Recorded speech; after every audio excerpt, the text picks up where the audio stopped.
All right, people, how we doing today?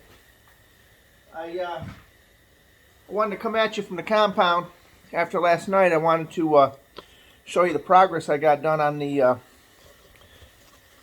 tandem axles for the four-wheeler trailer. Hold on a second. There we go. So, first of all, let's take a look at this. Ho ho! They don't make them like that no more. They don't make them like that no more. That was the last model right there. Okay, my son got me that. I love that hat. Used to work with a buddy of mine, and he was the same year. He was a 71 model, and we used to say that all the time.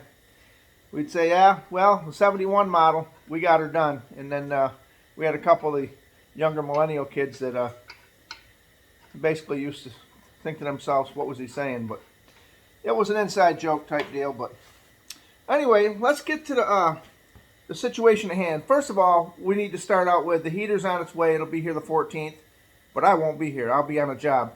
If you don't know, I travel for work, and I do field service work, and I won't get into exactly what I do, but at the end of the day, the heater will be here, and right now I'm improvising. As you see, I'm not wearing a winter hat. It's not bad. It's about 55 in the shop right now. I just got back from Walmart, and this is what we're dealing with, people. Do you see that? That's an eye heater. Okay? And I'll say this. I was out here working earlier, and I got up in the morning and started working. And the deal is, that heater kept me warm all day. Now, it turned out to be a nice day. It wound up getting a little nicer out. I actually shut the heater off and opened the door. But I had to do a little maintenance in the shop today. After you're done doing any kind of grinding and cutting and all that, you really want to go through, and I take a shop vac and clean everything off, and then I take a leaf blower for the real small dust particles, and I just blow everything out down the edge of the driveway out in the grass. That's what I do. I don't know what you, the DIYer, might choose to do, but as far as this DIYer, that's how I make it happen.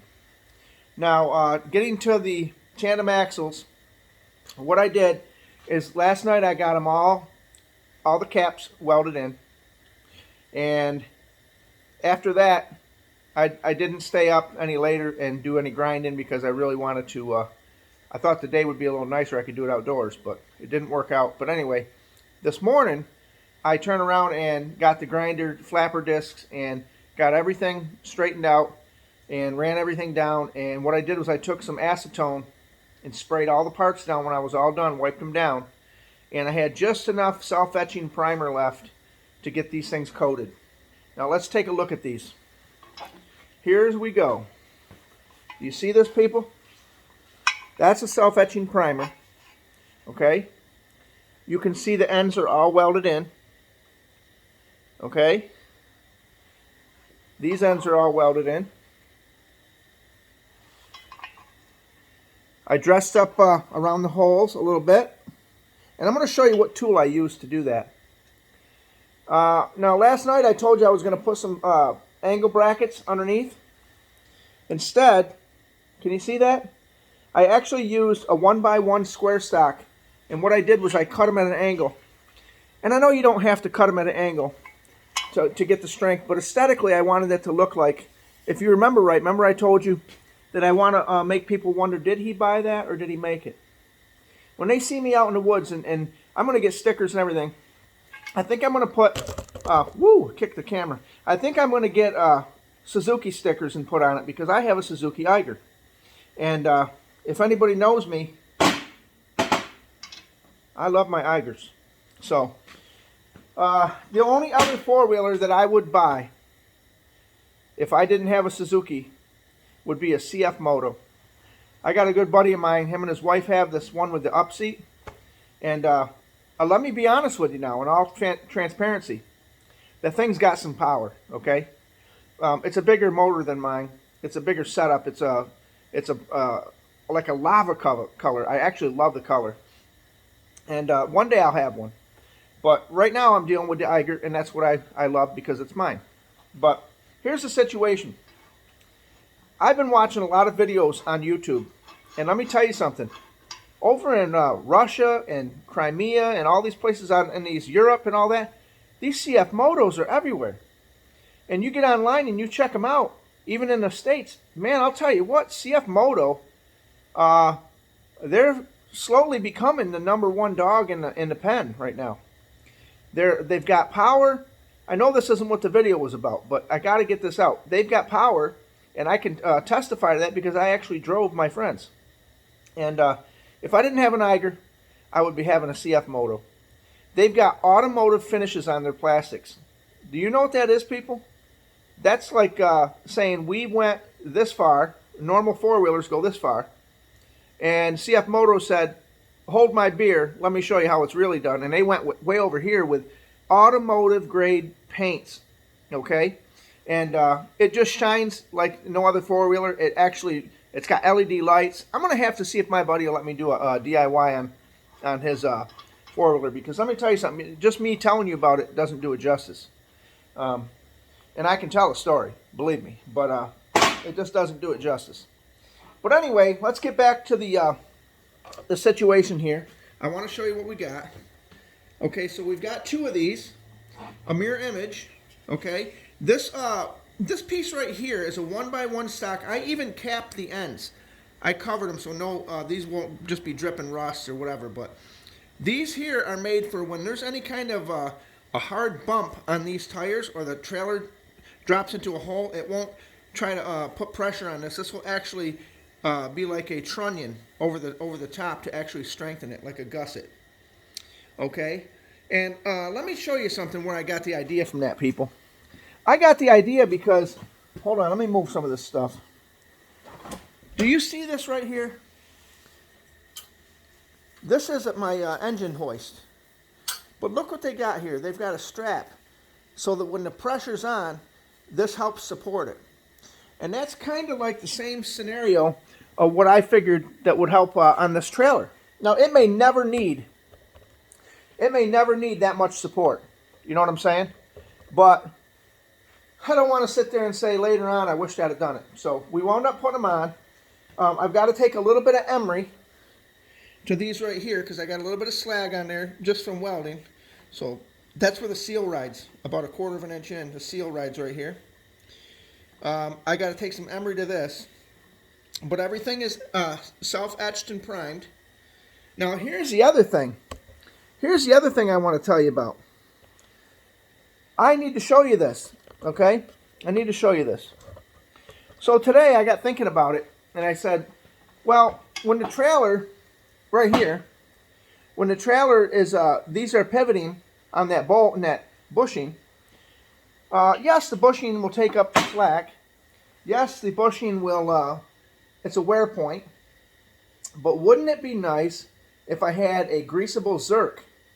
Now, I really couldn't put nothing in here because I can't drill through this situation and put a zerk in there. I just can't do that. It's not feasible. So what I did is I've got a couple bolts here, and I want to show you what I got. These are the bolts that are going to go through there.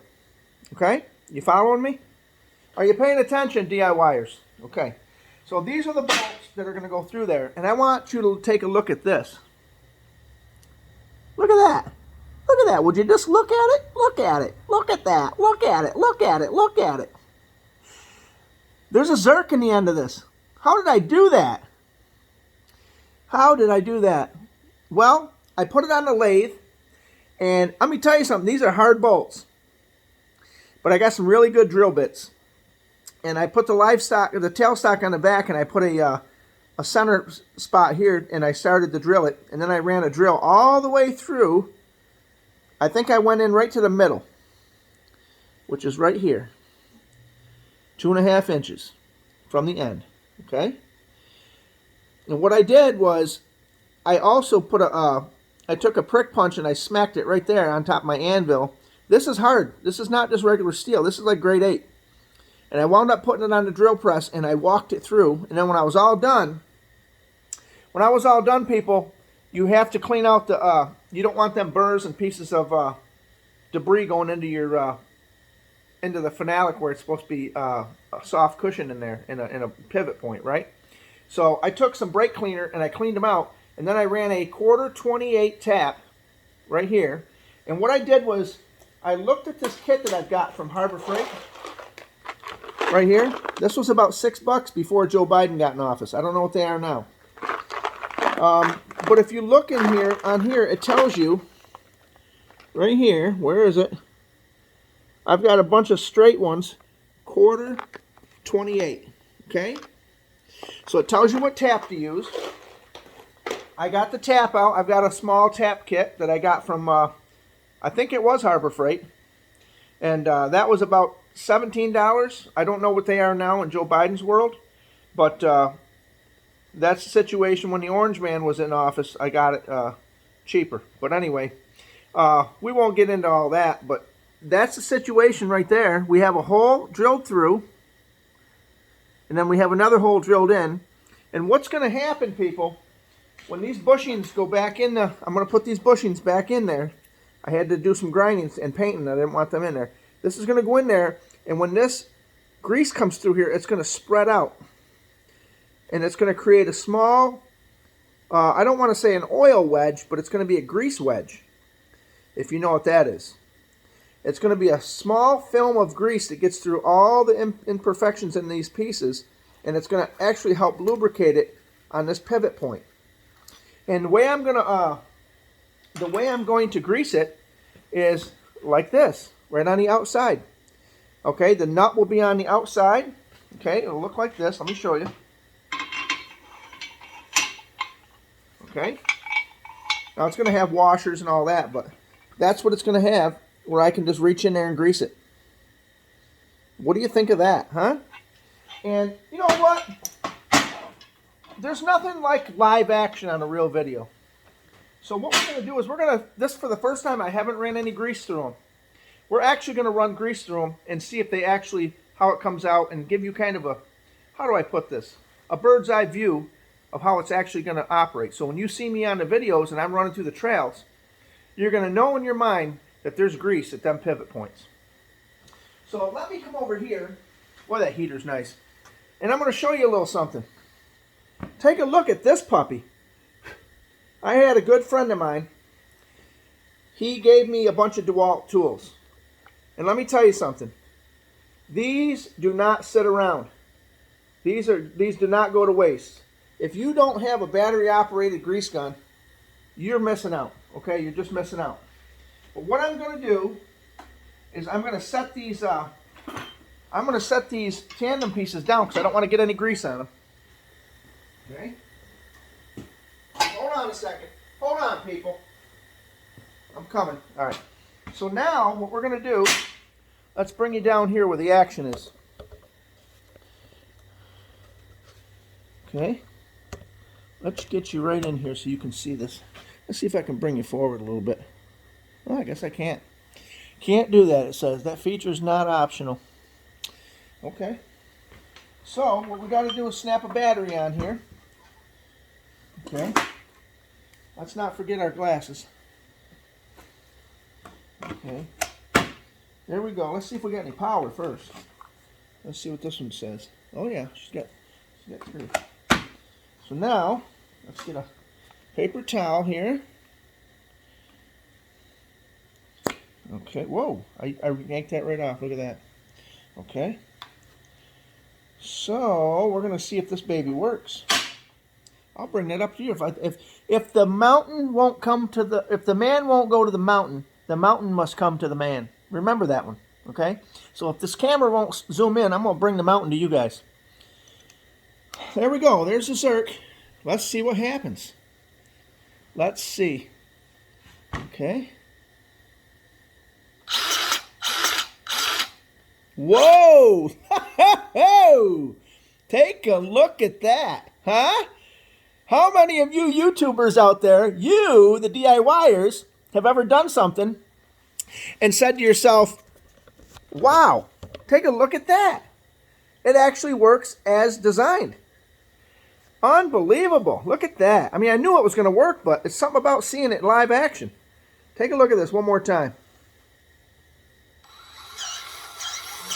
Oh man, this is going to be glorious. Look at that.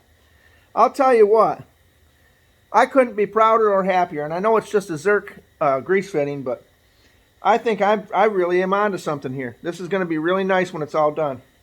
And you know what? You got to celebrate your wins in life. You know what I mean? You have got to celebrate your wins, because let me tell you something.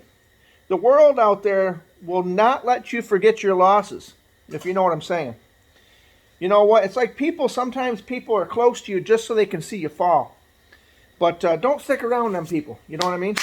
But let me tell you something. When you get a win in life, okay, you need to celebrate that. You know what I'm saying? Look at that. That's going to be really glorious. And I'm really happy that I had the tooling at the shop to build that. Very nice. So I know you want to see the other one. You want to make sure this one gets a little grease, right? I'll tell you what, I like the way that snaps in there too. That holds it really nice. It doesn't like it wants to fall off. Let's put a little grease down this trail. Ooh, I can feel it going right through there. Oh, take a look at that. I'll tell you what, it doesn't take much to make me happy. But seeing grease come through a Zerk fitting, knowing that that's going to be lubricated, I guarantee, that's a Louisiana guarantee that I'm happy. So that's the situation, people. We're celebrating our wins. We're minimizing our losses. And the situation says, we have a grease gun that we didn't purchase. This was all from the benevolency of a good friend of mine. Very, very nice gift. And as they say, never look a gift horse in the mouth. You know what I'm saying? They got bad breath. Just kidding. But never look a gift horse in the mouth when you've got something that says, hey, I want to give you this and I want you to have it. Don't be so prideful that you say, oh, no, no, no, no. Just accept it for what it is. You know, it's a gift. But that's the deal, people. We have, the shop is all cleaned up. We have the heater. Okay, take a look at that. That is pumping out some nice heat. And it's quiet. That's the one thing I like about this. It's actually pretty quiet. Let me give you another, check out this other tool I got here too. Look at this. This is another situation my buddy gave me right here. Look at this. For helping him do his roof. And his building. Helping him work on his house. This and a roofing gun I got. And let me tell you something.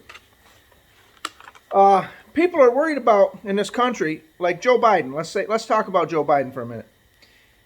He just let Russia's, the duo of death go. He's an arms dealer. And he's going to go use his skills to go help Russia out right now. And he's going to fund the situation and help them find all the arms and weapons that they need. And in the same token he did that, he wants to talk about securing a semi-automatic assault weapons ban. I mean, this guy is bipolar, I think. But anyway, that being said, you put a battery in here with a 3.5-inch nail, and someone comes through your door, and it's, you know, they don't know your house the way you do. I mean, kill the breakers. You know what I mean? Shut the breakers off. And when they come through the hallway, they think they're going to wrestle with you. You know what they're going to wrestle with? 3.5-inch 16 right in the side of their forehead. Let's see if they like that. So, you don't necessarily need an assault weapon. You just need something that's going to send something down the trail that says, I don't think so, bitch. So, anyway, this one stays right next to the headboard. And that one there is a situation that says, if I can't get to my firearm, well, we're going to go handle the situation with 3.5-inch nails. Okay? But I don't recommend anybody do that. That's just something I do. I walk the perimeter with that sometimes at night. But, yeah, so that's what I wanted to show you anyway, was the situation with these tandem axles. And I wanted to bring you along so that you can see each step of the way. Now, they're protected. I got to get some black paint. And we're going to get them painted up because, stay tuned, next week we're getting the lower frame part all put together and assembled. So, this is Bri. I don't think there's any other updates I got to give you. I've got to get on down the road, people. You need to be aware that Christmas is right around the corner. And don't be stressed out. Nobody wants anything. We've got everything we need. Don't worry about it. Don't worry about the gifts. Just say hello to everybody. Wish them a Merry Christmas, and tell them that the gift is the fact that you're going to entertain their conversation, because sometimes that is a gift, just listening to people. But I appreciate you listening to me. If you want, go ahead and hit the like and subscribe. If you don't, and no sweat off my back, I'm going to still do the videos, even if they're for my own recollection. So, all right, people, I want you to have a good day, and I've got to get on down the road.